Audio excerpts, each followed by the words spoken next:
কোনো অপরাধী নয় মন্নাতে। 20 জুলাই সকাল 8টা ঠিকাদারের ফোন পেয়ে গাজীপুরের চৌরাস্তা দিয়ে কাজে যাচ্ছিলেন নির্মাণ শ্রমিক নূর আলম। এক পর্যায়ে কোটা সংস্কার আন্দোলন ঘিরে চলা শিক্ষার্থীদের মিছিলের মাঝে পড়েন তিনি। শিক্ষার্থীদের নিয়ন্ত্রণে গুলি চালায় পুলিশ। সকাল 9টার দিকে একটি গুলি এসে নূর আলমের চোখে লেগে মাথার ভিতর দিয়ে বেরিয়ে যায়। সহকর্মীরা হাসপাতালে নিলে চিকিৎসকরা তাকে মৃত ঘোষণা করেন। অবস্থা পাতি নেই, ছয় সংসার নেই, থাকা যায় করি খায়। কাম করবে গেছি, কাম করবে যা এতে গুলি নেগছে। 9টার সময় শনিবারে, কাউ খবর দেয় নাই।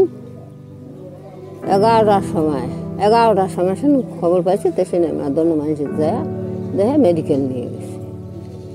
ওই মরা অবস্থায় কোন মেডিকেল কোনটা কোনটা তুলছে, কোনটা কী করছে করিয়ে এতে কত রাইছে আইতে 12টা আসেন নাচ ছাড়ি দিছে। তেসেন অ্যাম্বুলেন্স করে আনিয়ে বাসার মধ্যে ওটা নায়া ধোয়া তেসেন ট্রাক ভাড়া করি তেসেন দিয়েতে।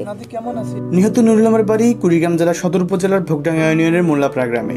তিনি ওই গ্রামের আমির আলীর বড় ছেলে। 1 বছর আগে বিয়ে করেন তিনি। তার স্ত্রী খাদিজা বেগম 8 মাসের অন্তঃসত্ত্বা। ঘটনার পর থেকে পরিবারে চলছে শোকের মাতম।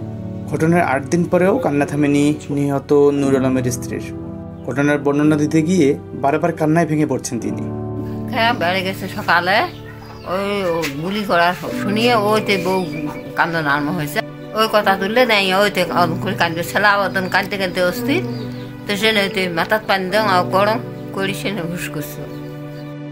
এলাকাবাসী ও স্বজনরা বলছে নূর আলম কোনো দলের সাথে যুক্ত না, সে ছাত্রও না, সে আন্দোলনেও যায়নি। তাহলে কেন তাকে গুলি করা হলো? নূর আলম কোনো দলীয় কাজ করে না, নিরীহ লোক, ওরা কাজ করে বেরিয়েছে। এখন এই অবস্থায় কে যে গুলি করলো, কি করলো না করলো আমরা সেটা সঠিক বলতে পারবো না। সেই পরিবেশটা ব্যস্তিকরণ করি, ওর বউটা ব্যস্তিকরণ করি, বাচ্চাটা ব্যস্তিকরণ করি। কুড়িগ্রাম সদর থানার ভারপ্রাপ্ত কর্মকর্তা মাসুদুর রহমান বলেন, নূর আলম সম্পর্কে আমাদের কাছে কোনো তথ্য নেই। নূর আলমের গ্রামের বাড়িতে তার লাশ পারিবারিকভাবে দাপন করা হয়েছে বলে জেনেছি। যেহেতু ঘটনা ঢাকার, সেহেতু সেখানকার কর্তৃপক্ষ বিষয়টি ভালো বলতে পারবে। কল্লোল রায়, বার্তা 24, কুড়িগ্রাম।